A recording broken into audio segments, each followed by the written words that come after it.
Brilliant. Well, thank you everyone for joining us, and thank you, Garen, on Zoom. We've got, the task really of answering the question just posed, which is why haven't we done it yet? And if there is a panel of people whose job it is to, I guess, not do it, but kick the rest of the conference into action, it's the people sat with me here.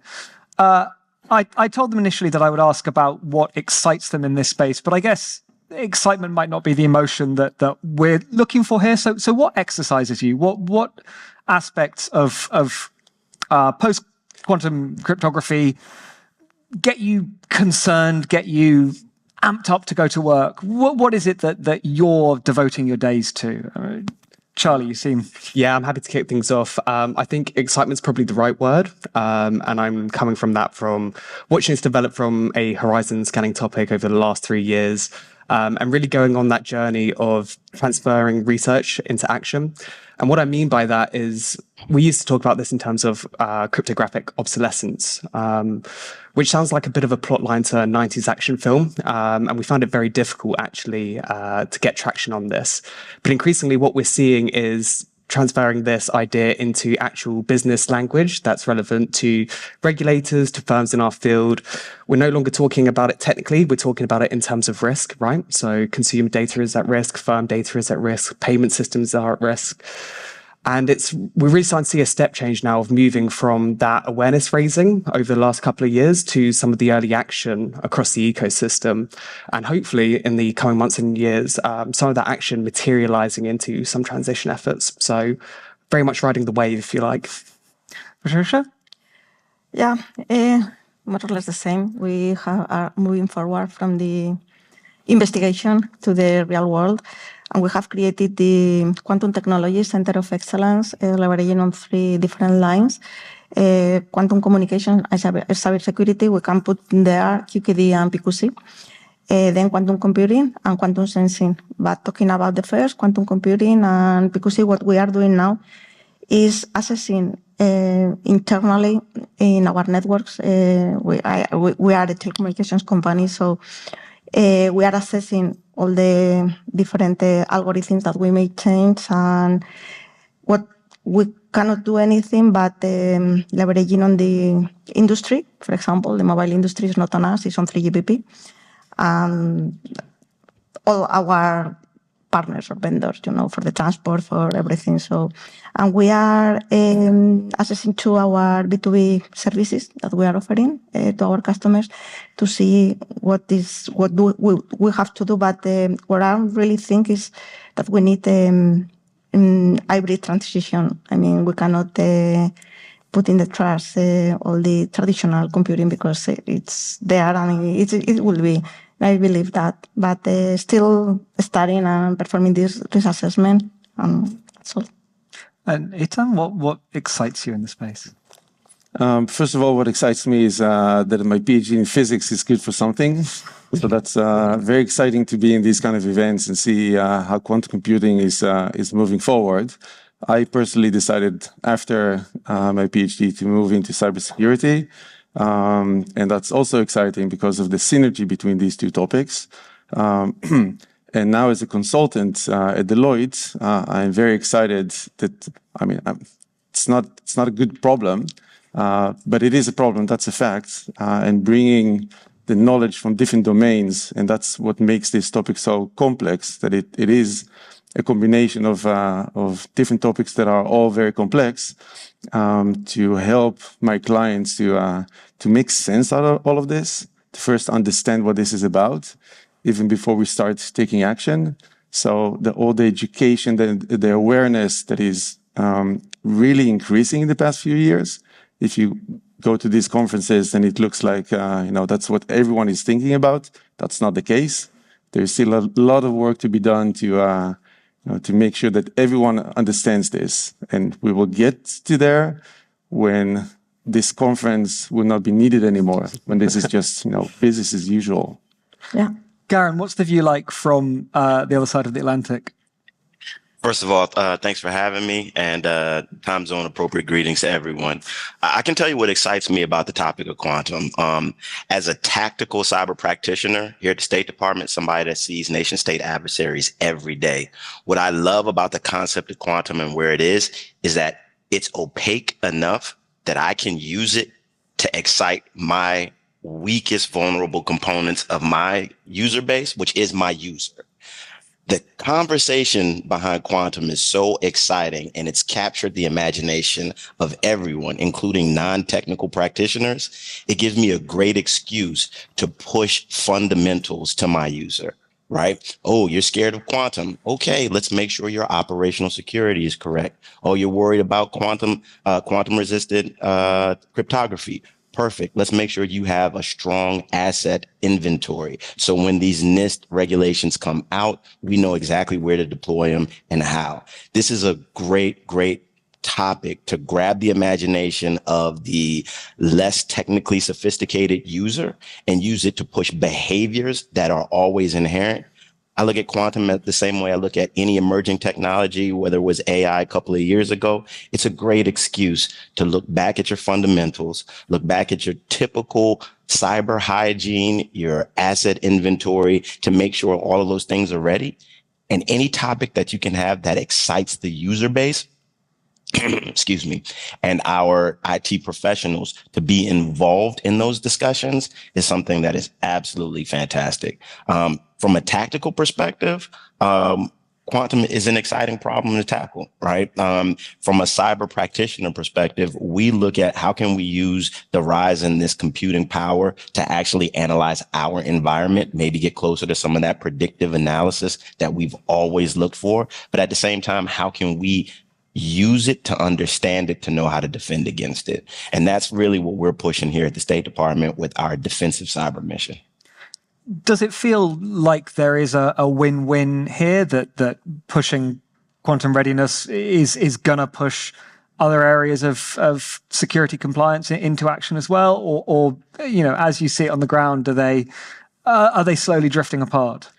No, I think it is a bit of a win-win situation here. I think quantum is a great example, as we've already heard, of an emerging threat that forces us into a bit of a reset and rethink moment. And we know that the cyber threats are evolving, and quantum is just one example of that. I think it's a really good opportunity for us to actually think about our cryptographic management, but more broadly about our cyber resilience. Michele touched on this earlier, and more broadly our operational resilience.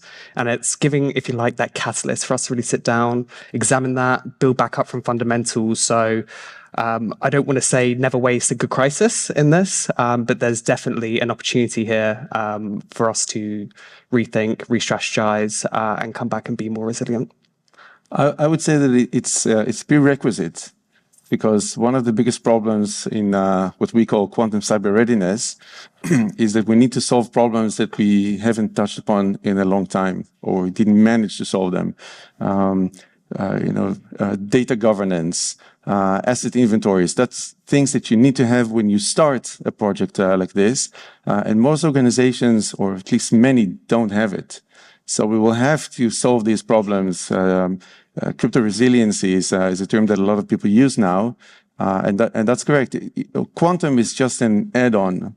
We have cybersecurity, cryptography is part of it, and then quantum is just, well, I don't want to say just another threat, but it is a threat like many others. So if you do risk management properly and you have asset inventory and all these things that people that are interested in quantum computing don't care about and shouldn't care about, this needs to be like business as usual. I will keep saying that. If we do cybersecurity properly, then this is just an event that we will handle fairly quickly. Yeah, I fully agree with it. And at the end, it's a lever to maybe improve our cybersecurity, but I don't see it like a win-win.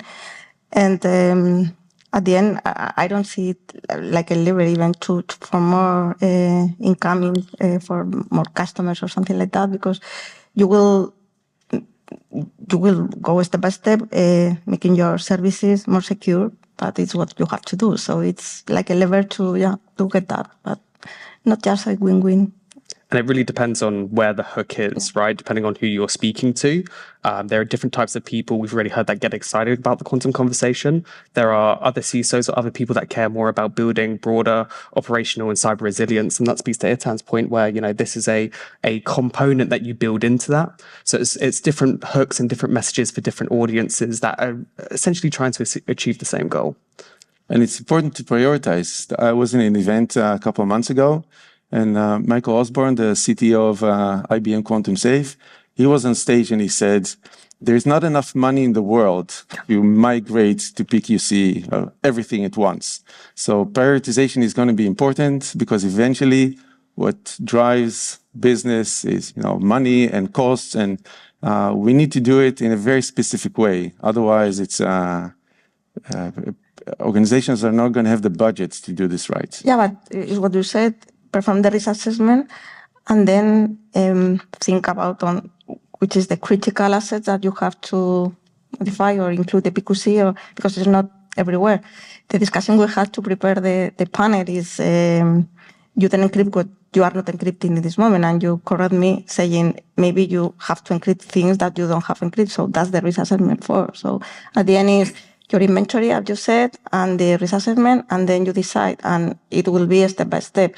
For us, we are thinking in the first immediate, what we can do now, in the first until the third year, then from the third to the fifth, and then beyond the fifth. So it's a plan. I mean, you cannot do everything now, and it's the criticality of this risk assessment, which, in my opinion, at least, will guide us on the next steps. I had situations where organizations told me, we don't need to migrate to PQC because we don't encrypt anything. That is really bad. So maybe start doing that. Yeah. I mean, that sort of takes us back to Garen's point, right? Sprinkle some quantum dust on your unencrypted comms, and perhaps you can go, well, you need to get quantum ready, and please God, everything else ready while you're at it. I want to sort of talk about timescales here, because obviously there is a question hanging over the whole conference here. We've had these last 2 days of when we should expect quantum computing to hit certain levels of qubits, certain levels of error correction. But more generally, is your life made easier with a strict deadline that you can wave in front of the faces of people you're trying to convince to change their actions? Or does the uncertainty of when this moves from a theoretical problem to an extremely concrete one help you? Like, do you like leaning on the uncertainty or leaning on these deadlines of 2030, 2035? I can actually speak a little bit to that one. I think we should never let a binary or arbitrary deadline drive risk management. Anything that's important enough to protect 10 years from now is important enough to protect right now. And it speaks back to the broader topic that Nikolai touched on in the session just before that. Proper risk management, knowing exactly what's important to you and being able to protect those particular assets now is always important. The discussion on emergent technology should always not be the primary discussion, but be a driver of your discussion on risk management. So the timeline for when Q Day actually comes, well, we've had this discussion in cybersecurity forever. When is that 0 day actually going to hit? That's the whole point. We never know, right? And it's not about, in a lot of ways, it's not even about your architecture and your infrastructure. It's about your data and what you really, really want to protect and how you actually go about prioritizing those. So I don't think the timeline is as important as the actual discussion on risk management. And I think one of the things that we know the bad guy is always going to be a half a step ahead, depending on who you are and where you are in the world. Sometimes success means we're just 2 generations behind the curve instead of 6, right? But the bad guy is always going to have that crowdsourced under the radar mechanism that will always catch elements of our infrastructure off guard. Our goal is to make sure those elements that are caught off guard aren't the most critical elements. The ones that are super important, the ones that are actually critical to us need to be protected, need to be protected now. One thing, I don't discuss that we need to start preparing and start learning, but I really think that the there will not be a really democratization on these quantum computers. They will be available for governments, of course, and maybe for companies.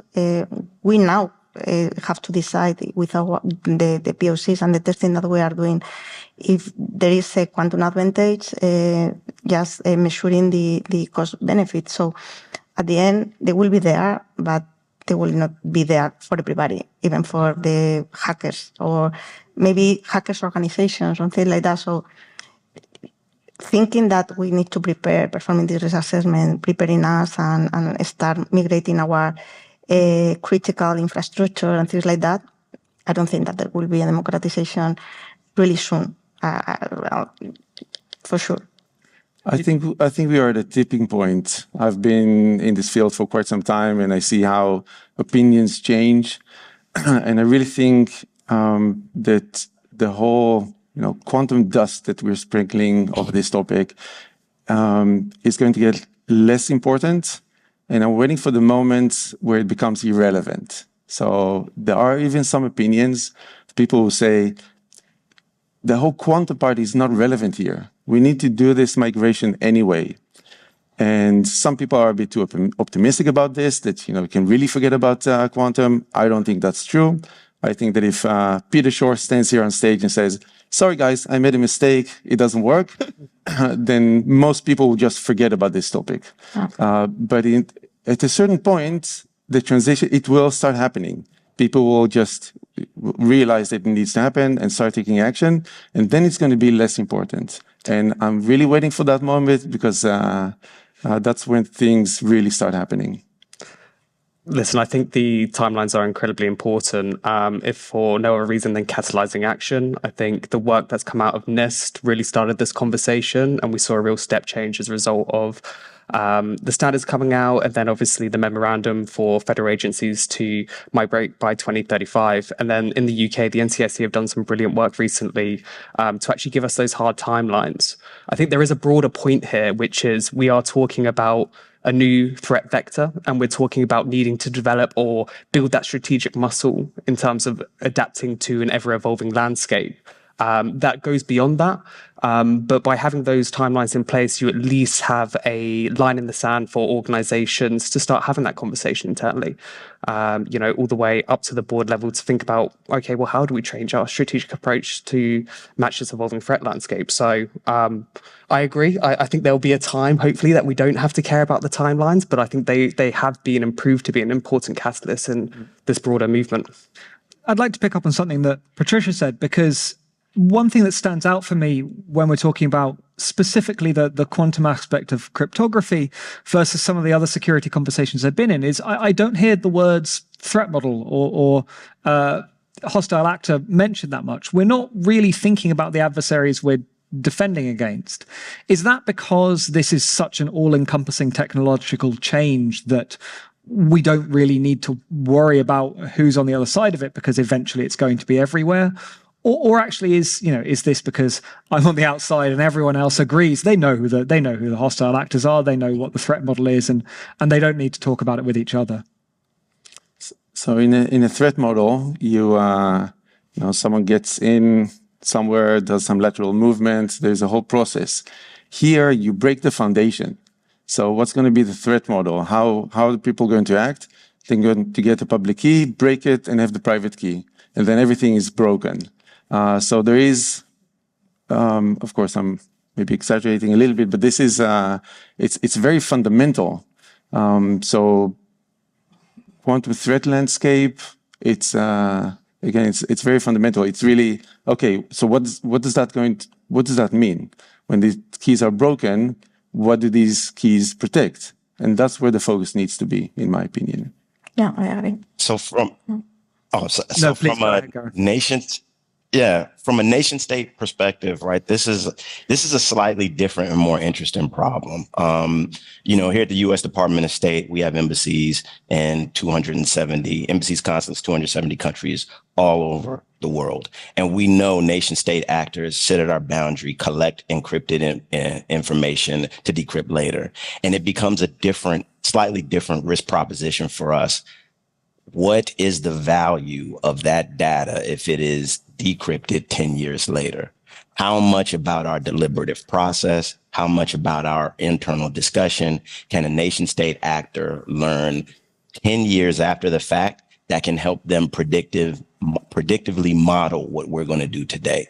So there's a slightly different risk calculation that needs to be had for us, because as a foreign policy entity, the shelf life of that information is actually a lot longer than the shelf life of, say, tactical information that may only be valuable until a certain activity is executed by a company or a certain strategy is executed and completed. A lot of those types of foreign policy issues take years to develop.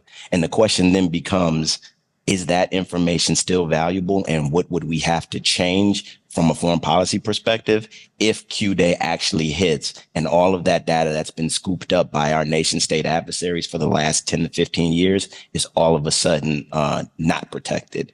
So that's a slightly different calculation that we have to take from a broader geopolitical policy perspective.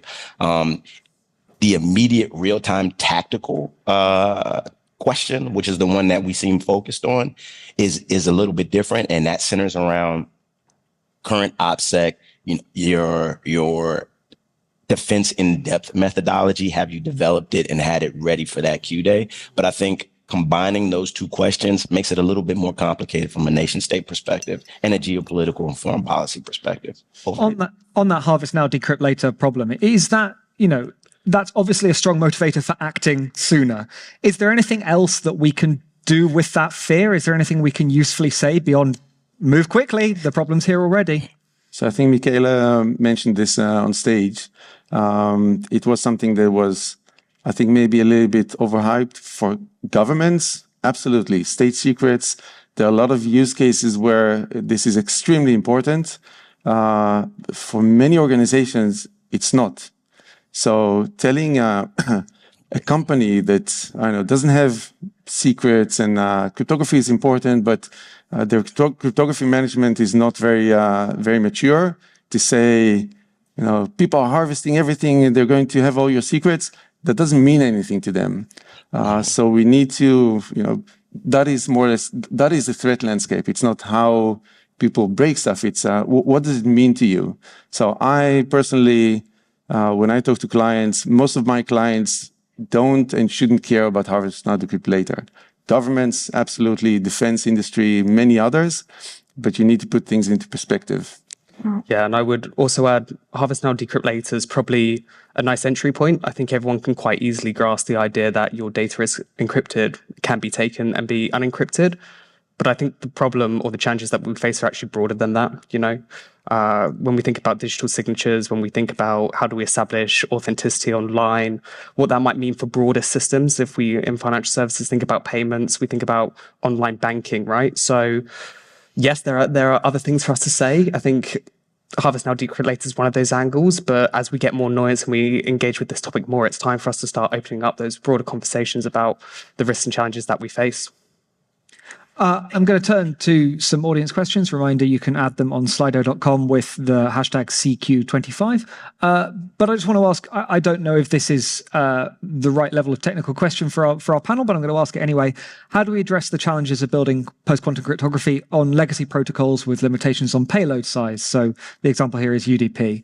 Is this something which is going to lead to having to rip out whole chunks of the stack, or are smarter people than me working on it? It's one of the problems that we are facing in this moment. And for example, one of the things that they are thinking on the 3GPP, because to make a 5G advanced, for example, quantum safe, you need to think a lot about the access protocols on the 5G, for example. So it's something that you need to customize a lot and to test a lot.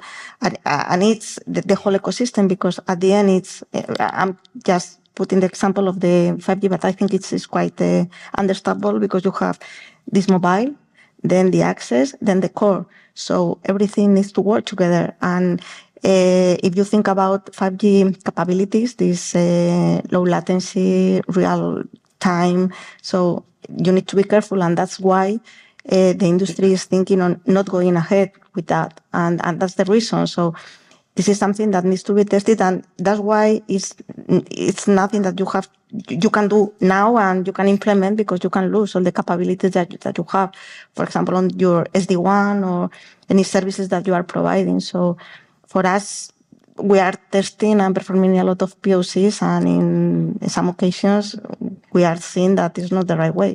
And because at the end, this is the algorithm that we have, and this is what we are playing. So, and the length of the different algorithms, or depending on the use case, you are using one or another, but we are playing a lot with the different European projects, for example. But we are learning in this moment. So depending on the use case, it's been really hard to maintain the capabilities that you have now with this new algorithm. So I don't have the answer. I have a bit of a controversial opinion about this specific topic, and that is I don't see people migrating away from legacy systems because of the quantum risk. And I'm saying that based on a lot of work I've done with clients, not about quantum, just not normal cryptography management, that we found big issues in critical processes at big clients, and it was related to legacy. And eventually, very often, the conclusion is we cannot change it, so we're going to accept the risk. But that will depend on the regulation and if you are a critical infrastructure or not, because we are a critical infrastructure. So at the end, it's not so that easy to say, I cannot do that. So maybe you will have to change it, or that's why I was talking about the transition. So it depends on your on the domain where you are playing, if it's a critical infrastructure or not. And I was talking about my case. So and I agree, and that's why I think that regulation plays a really important role, because regulation, people sometimes say you just need to tick a box. In my opinion, regulation is a really good way to convince people to do the right thing. And then hopefully they won't do something just to tick a box, but really do the right thing. And if you just let them decide by themselves, then they don't always do the right thing. So that's why I'm saying there needs to be some external influence that mandates this. I mean, unsurprisingly, let me just give a slightly alternative opinion on this coming from a regulator. Compliance and regulation is very much an important tool here, but it's not the only tool. And this is going to take more than compliance alone to see this shift. We do need firms having that conversation at board level. We need to see them invest in more broadly in their cyber and ops resilience, right? So I agree, but I don't think the whole onus is on, can we poke the bear? So why not the regulators mandating to take the first step? So in Israel, the Israeli Central Bank came out with regulation. All the financial institutions in Israel have to take the first steps, and one of them is to have a conversation with the board. So that can be. Regulation doesn't mean that you have to migrate away and all that stuff. It's really taking the first step. Yeah, and I think we're starting to see that. We're starting to see that, as you said, with Israel. We've seen that with sort of some of the publications come out of the G7 Cyber Expert Group. I don't think this is, something for us right now, thinking about that. But we have seen other regulators take this approach. We're coming to time. I'll throw it down for the last one. Actually, and this is a great conversation when we're talking about regulation and compliance. I can say, right, regulation, compliance, that's the lowest common denominator. That starts the conversation. But I think when we're talking about adoption at a practical level, I think the onus is on forums like this one and practitioners like the ones you have gathered here, not just to understand the quantum problem or the threat landscape, but to also understand the business use of the companies that you're talking to so that you can actually demonstrate a value proposition for the leadership of that company. If I go in and speak to the Secretary of State and tell him, hey, we need to be quantum ready, he's going to be like, I don't know what that means. I have to be able to take that terminology and put it in terms of foreign policy so that my leadership understands the benefit of being quantum ready to foreign policy. That's when you start to get that top-down acknowledgement. If you speak, and unfortunately we're technologists and we speak from our passion of technology, but if you speak to the business need of the client and demonstrate the value proposition in that space, that's how you get client engagement. The contrasting or the flip side of that coin is some of the discussion that I had earlier. If you can't find that value proposition for that particular client, then the reality is it may not actually be there, right? It may not actually be there. And in that case, it'll be next to impossible to get the leadership of that organization to engage if they can't see a true value for their business need. Well, thank you to my panel here and on Zoom, and hopefully we can all find the value propositions that we're looking for. Thank you very much, everyone. Thank you.